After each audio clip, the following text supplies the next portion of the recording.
Today on the Carolina Storyteller, we're going to be home on the range while we talk about Wyoming's state cryptid.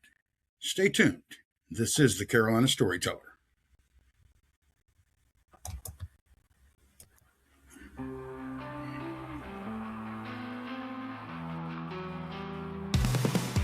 the dark woods where shadows creep, stories rise as the campfire leaps.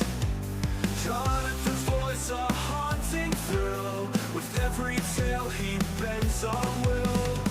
Echoes whisper, the night draws near.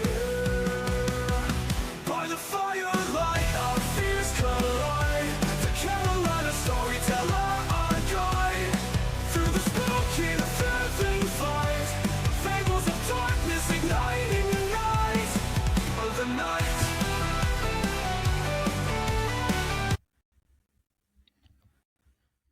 Welcome back to the Carolina Storyteller, folks. I am your storyteller, Jonathan Phoinex. I'm happy to be here with you. Happy to have you guys here. Spring has sprung. We're in April already. It's weird, but amazing. I want to remind you guys that you can support this show as well as Valmont the Black Raven Chronicles. Let's not forget about my other show. Just by going to patreon.com/The Carolina Storyteller. Again, that's patreon.com/The Carolina Storyteller. You can get behind the scenes stuff. You get to listen to Valmont ad-free episodes of this show, which is awesome, right? And all kinds of other goodies just by going over to patreon.com/The Carolina Storyteller. Shameless plug out the way. I have some news about some dates that I'm going to be out and about, and you can actually catch me. You can find me coming up May 1st at the Terrace Theater. I will actually be doing stand-up for the first time. We're going to see how it goes. Could be a new thing for me doing stand-up, or, I could get booed off the stage. We'll find out. You should be there. You could boo or cheer for me either way. I'd like to see you guys there. Support Charleston Absent Friends, support the Terrace Theater, and have a good time during the Rocky Horror Picture Show. May 2nd, I'm going to be all the way up in Greenville, South Carolina at the Gaslight Bar for their halfway to Halloween party. Try saying that 3 times fast. Don't. We're going to be doing all kinds of fun stuff, costume contest. I'm going to be there telling spooky stories and just generally throwing the vibe from 8 to midnight, and that's at the Gaslight Bar in Greenville, South Carolina. And then coming up on May 16th, during Atomicon, yours truly, the Carolina Storyteller, Jonathan Miller, is going to be portraying Igor in a reproduction shadowcast of Young Frankenstein. Yes, the great Mel Brooks film is going to be shadowcast at Atomicon, and I'm going to be in the cast. So come out to Atomicon, come for the con, stay for the show, leave before things get weird, though, okay? Like, really, security's not going to watch you.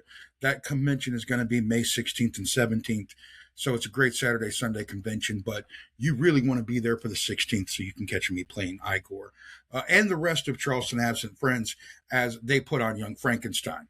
But really, it's, I'm going to be playing Igor. Okay. On to today's show. I know you guys are wondering why I would be picking Wyoming. Well, let me travel back to the 90s. It was a simpler time.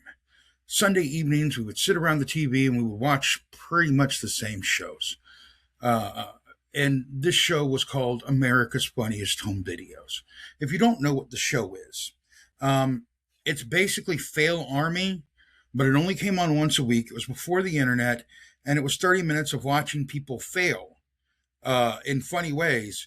And then at some point in time, they'd choose a winner of who had the best fail video for that night, and they'd get $10,000.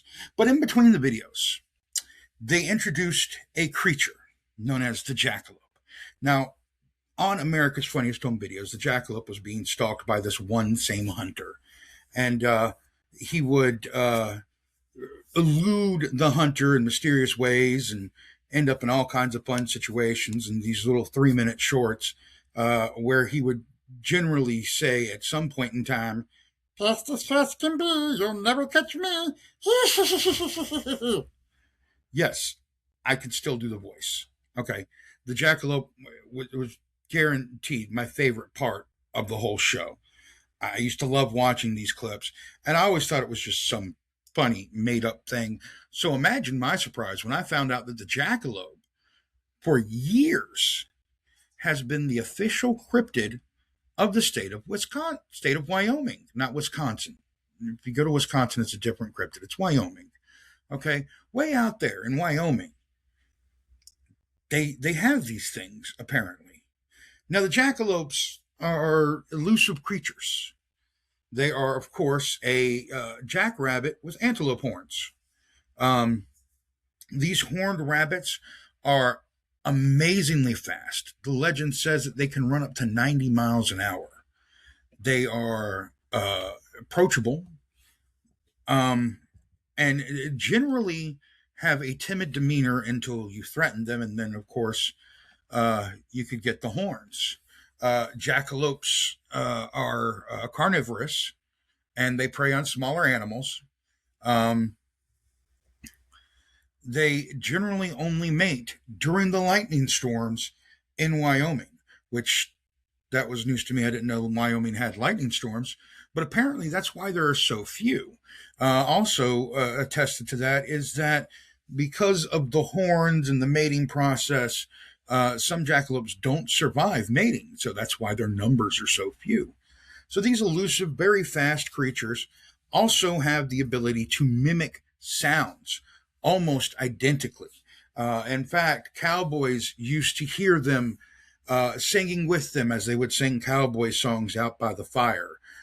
Generally, their tone is in that of a tenor, um, but sometimes they've got a little baritone in there, a couple of basses. What you have to watch out for are the saber-toothed jackalopes. These are very violent. They're not like their less kind cousins. Now, my understanding is that these have long teeth as well as the horns, and they are very vicious. And you can always tell when they're around because their singing will be off key. Yes. Now it's interesting because these creatures have been reportedly been seen around bars. Actually, in fact, the easiest way to catch a jackalope is by giving it its favorite liquid, whiskey. Yes, the jackalope drinks whiskey. Don't ask me why. He drinks whiskey. That's what he likes. And so if you want to catch a jackalope, just leave out a flask of whiskey. He'll drink the flask, then he'll be drunk, and then you can catch him. Also, female jackalopes can be milked, and their milk apparently has amazing medicinal properties, capable of curing almost anything. Now, if you travel to Wyoming, it is possible to get a jackalope hunting license. However, you should understand that that license is only good to be used on June 31st. And if there are any problems, you will be charged in the 13th hour of the 13th month of the year. Now, these licenses are actually sold at most tourist hotspots. You can get them. They're official jackalope hunting license. And, you're granted to hunt one per year, one jackalope per year, because the population of jackalopes is so small in Wyoming that they want to protect and conserve these noble creatures. Now, there is a hoax tied to the jackalopes. Donald Hendrick and his brother, back in 1910, came home from a hunting expedition one day. These two young men had taken time to study mail order taxidermy and considered themselves to be slightly proficient at it. They came home from hunting jackrabbits, not jackalope. They were hunting jackrabbits. Now, they look similar, but understand jackrabbits don't have the antlers that jackalopes do. And they tossed their jackrabbit next to a set of deer antlers that they were getting ready to mount. And the idea struck them. Why don't we just mount the rabbit with the deer antlers? Now, this was sold to a man named Roy Ball, who put it up in his hotel. He paid $10 for the jackalope, and the jackalope became a feature of his hotel. But it was found out that it wasn't a real jackalope. No, it was a hoax. They actually made a lot of money making fake jackalopes and selling them to people. The first jackalope, of course, was stolen in 1977, and to this day it is not known where its location is. But hopefully one day it will turn back up, and we will have the original Douglas Hendricks first jackalope.